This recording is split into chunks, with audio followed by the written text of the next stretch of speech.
Thank you, Secretary Miguel Cardona, for joining us here on the BIN. The U.S. Department of Education announced an extension on the pause for student loans and repayments, and this is because of some legal issues. Can you bring our listeners up to date on where the case is right now and what they should do? Sure, happy to be with you today. And we sure did extend the pause because we think it's unfair as we're fighting for debt relief to ask people to start repaying. We provided the debt relief plan because we know for so many Americans, restarting payments could lead to default. So we're holding it off until the courts are done with the case. We feel confident that we're going to prevail on behalf of the 40 million Americans who could use some debt relief right now. So what I'm asking borrowers to do is just hang tight while we fight for you. We're going to fight all the way to the Supreme Court to provide debt relief. And we're going to extend the pause until the end of this term. It could go up to the end of this term, but if the courts decide, and sooner, we can resume payments for those who still have debt over the $20,000. But look, right now, our focus is on making sure we make the best case, why this is legal and why Americans need this. And that's what we're going to do. I guess what needs to happen for student loan forgiveness to stay in place? And is there anything that borrowers can do to influence the process? Yeah, we have legal authority to do this. There were several Republican officials that sued us, trying to stop us from doing this.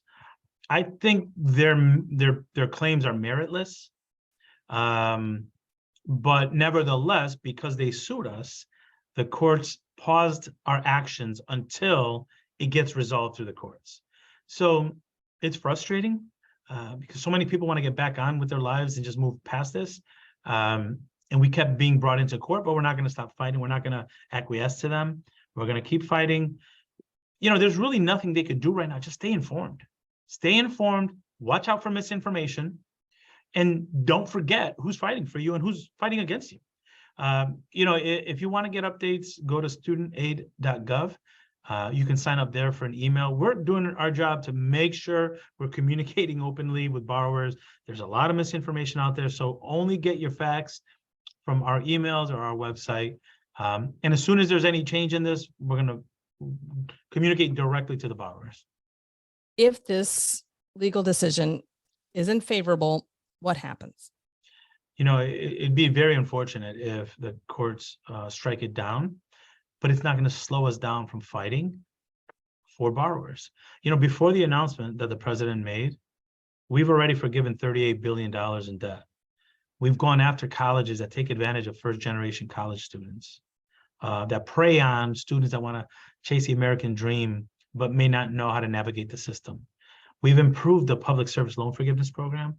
So if you're a teacher, a nurse, a public servant, a firefighter, a police officer, a veteran, and you're serving the public, we have a loan forgiveness program for you. We've cut payments. When people go back to paying their loans, we're cutting those payments in half through our income-driven repayment program, which we know is going to help many Black and brown borrowers too, who end up taking more debt and having to pay more a month. Well, we're chopping those payments in half so that college could be more affordable and more people have access to it. So, this program that the president announced is huge, but it's not the only thing that we're doing to fight for borrowers and to make higher education more affordable. If I have a student loan that's on pause, and if I get an email telling me that I need to do something or I'm in default, how should I handle this? Well, first of all, I would say if you get an email, make sure it's coming from the Department of Education. Don't believe any email you get if it doesn't have, the Department of Education handle or FSA or, studentaid.gov, anywhere in there. Be skeptical. And if you get an email and there's no national announcement, then it's probably a scam. So, check in with our social media, make sure that you're not getting something that no one else got. It's likely a scam. And again, go to our website, studentaid.gov. If you get an email, check it with our website. If our website is not saying that, then it's probably not true. You can't be too careful with all the misinformation out there. And last, I would want to ask you, what do you want to say to those who are listening, who are feeling frustrated and rather disheartened by all of this? What I want them to know is that we are fighting for them. Between the White House and the Department of Education, we have our attorneys 24/7 focusing on making sure we're pushing forward our legal authority. And I want them to know that while our team is fighting for them, we have people that are fighting against them getting debt relief. These Republican officials that are suing us, some of them benefited from debt relief. It's hypocrisy at its best. And I want people to realize that. I want people to remember that, because this is hitting you now. The lack of support for the middle class. We're fighting for you. We're going to keep fighting for you. Stay tuned on our website. Know that as a first-generation college student myself, I know how challenging it could be. I know for those parents who are putting their kids through school, working 2 jobs, how helpful this money, this relief would be. And we're fighting for them because I've experienced that. I know what it feels like. We're fighting for you.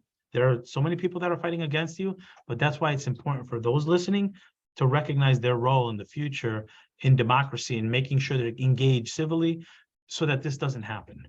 But anyway, right now, stay tuned on our website. Know that we're fighting for you, and we're not going to stop fighting for you. That's the bottom line. Well, thank you so much, Secretary Miguel Cardona, for joining us on the BIN.